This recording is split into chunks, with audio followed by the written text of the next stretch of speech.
Bonjour. Oui, bonjour, je suis Vincent Saracani, le directeur supply chain et manufacturing d'Atos. Donc vous êtes ici à Angers, où on a notre usine de fabrication des supercalculateurs et de l'ensemble de nos serveurs, de notre gamme de serveurs d'ailleurs. C'est une usine unique en Europe, où on fabrique du matériel de pointe et c'est aussi l'usine où on a la chance d'accueillir l'ordinateur quantique AQM. C'est une machine de pointe qu'on a installée ici. On est très fiers de pouvoir l'héberger, mais celui qui sait le mieux en parler, c'est Cédric. Alors je vais lui passer la parole. IQM, c'est une technologie finlandaise, européenne. C'est un des premiers partenaires avec lesquels on a travaillé. Ils sont à la pointe à la fois sur le design des QPU, sur l'industrialisation et la productisation de systèmes complets. Et donc, c'est un partenariat de 3 ans qu'on continue de faire évoluer et donc qui amène, on a commencé à travailler sur la R&D ensemble, puis l'intégration de leur système dans nos environnements HPC. Vous avez la maquette ici et la construction qu'on voit d'ailleurs par la fenêtre juste derrière moi, juste à côté de moi. Mais donc c'est une usine où on se réinvente sur place. Donc on refait la même usine à l'endroit où on était. On a donc déconstruit une friche industrielle pour bâtir sur cette friche industrielle une nouvelle usine qui va être beaucoup plus verte.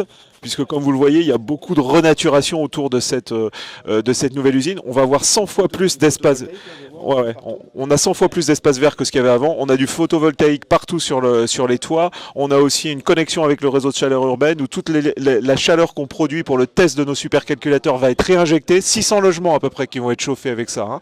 Voilà, donc nous on va bénéficier à la fois du réseau de chaleur urbain, mais on va être la seule entreprise à réinjecter de la chaleur vers ce réseau de chaleur urbain.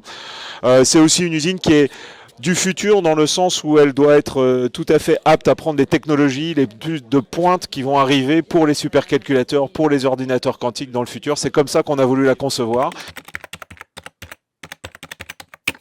Se préparer à la technologie du futur, ça veut dire par définition être humble parce qu'on n'est pas sûr.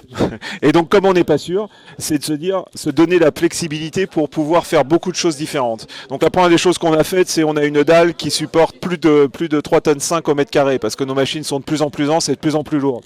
On a un sous-sol technique qui est un sous-sol technique de 2,50 m de haut pour être prêt pour pouvoir amener les prochaines technologies de refroidissement. Aujourd'hui, on est en refroidissement à eau, on se prépare pour le refroidissement à hydrogène. On voit que dans le quantique, il faudra avoir ça. Donc on se prépare pour les technologies qui pourraient émerger demain sur nos machines. On a aussi une puissance électrique très forte pour tenir la puissance électrique des machines que l'on produit. Enfin voilà, donc on a beaucoup de choses comme ça. À côté de ça, c'est aussi une usine du futur pour nous parce que évidemment, on construit une nouvelle usine, on réfléchit à notre façon de travailler, à notre façon de nous implanter dedans.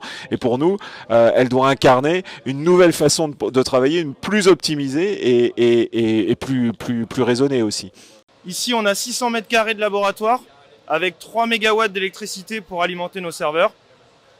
On a une climatisation qui nous permet de réguler la température et on a 2 systèmes de water cooling différents avec 2 niveaux de température différentes.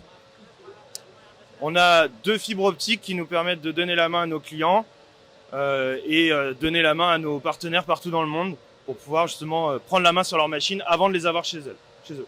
Maintenant, je vais vous laisser regarder la machine quantique qui est juste derrière vous, qu'on a eu l'occasion d'installer il y a à peu près 6 mois maintenant et qui est du coup totalement fonctionnel aujourd'hui. Le système Spark, qui est constitué, comme vous pouvez le voir, d'un système cryogénique à dilution, qui contient à l'endroit le plus bas du cryostat le processeur quantique.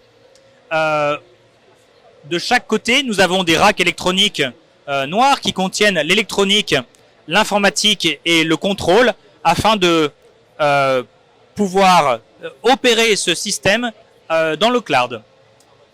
Et ceci ? Alors ici, donc on a ce qu'on appelle communément le gas handling system, donc le centre de circulation qui contient des compresseurs, des pompes et toutes les sondes et les valves afin de pouvoir faire circuler le mélange d'isotope hélium 3 hélium 4 dans le cryostat qui va être donc liquéfié quand il va atteindre un système cryogénique qui va refroidir ce système de gaz à 4 Kelvin et ensuite les gaz vont descendre dans des systèmes de colimaçon et de microtubules tout en bas du cryostat et des pompes sous vide très puissantes vont ensuite sublimer et vaporiser ce gaz qui crée l'effet de froid afin de refroidir les éléments importants de l'électronique, micro-ondes et du processeur à ces températures ultra basses, aux alentours de 10 000 Kelvin au-dessus du zéro absolu. En termes de degrés Donc environ moins 273 degrés Celsius. Donc ce système marche pendant des mois, peut opérer comme ceci, et donc les opérateurs n'ont pas besoin d'être dans la salle, effectivement, puisque tout est contrôlé à distance. En fin de compte, si vous regardiez le système d'une façon globale, à part de l'eau de refroidissement, de l'électricité pour les racks et les compresseurs, il y a besoin que d'une fibre optique pour prendre contrôle et opérer l'ordinateur à distance. Alors concrètement, on en est à opérer des systèmes qui sont installés et opérationnels. Comme on est ici aujourd'hui avec le système IQM, on a une machine physique qui fonctionne, qu'on peut utiliser. Maintenant, avant d'avoir un ordinateur quantique présent dans toutes les entreprises, on en est encore loin. Il y a des problématiques de scalabilité, de fiabilité des qubits, qui fait qu'on voit notre horizon plutôt à entre 10 et 20 ans avant d'avoir vraiment un ordinateur qui va amener un avantage quantique, qui va traiter des problèmes plus vite que des problèmes classiques. Un des points clés, c'est l'accessibilité pour se préparer. C'est-à-dire que l'objectif est de travailler sur les algorithmes, sur les applications, les qualifier, les reformuler dans un monde quantique qui dans le futur, quand on aura un ordinateur avec assez de puissance de qubits et assez fiable, on pourra traiter les problèmes. Mais il faut travailler sur l'algorithmie dès aujourd'hui pour être prêt quand les ordinateurs sont présents.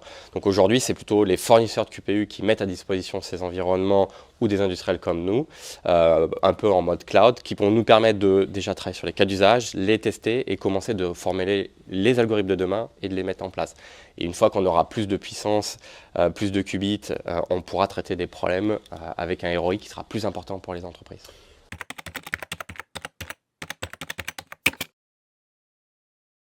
Alors, il y en a beaucoup. Ce qu'on voit aujourd'hui dans les demandes des clients, toutes les problématiques qui sont autour des sujets d'optimisation, donc que ce soit de l'optimisation de portfolio pour une banque, de l'optimisation de supply chain pour un industriel qui veut gérer ses différents flux d'approvisionnement. Voilà, ça fait partie des problématiques quand on a plusieurs sites de production et des flux de pièces à gérer. Donc ça fait partie des cas d'usage qu'on traite, des problématiques autour de l'énergie, optimiser une grille énergétique comme peut le faire un industriel comme EDF par exemple. Donc voilà, il y a plein, tout ce qui tourne autour de l'optimisation d'une manière générale et peut très bien s'adresser avec des problématiques quantiques. On parle un petit peu aussi de machine learning aujourd'hui qui pourrait bénéficier du quantique. Plutôt un pan de recherche aujourd'hui sur lequel on travaille, mais sur lequel on n'a pas forcément nous beaucoup d'implémentation sur de cas d'usage concrets. Puis on a des problématiques internes nous à nos productions de calculateurs qu'on adresse avec le quantique aujourd'hui.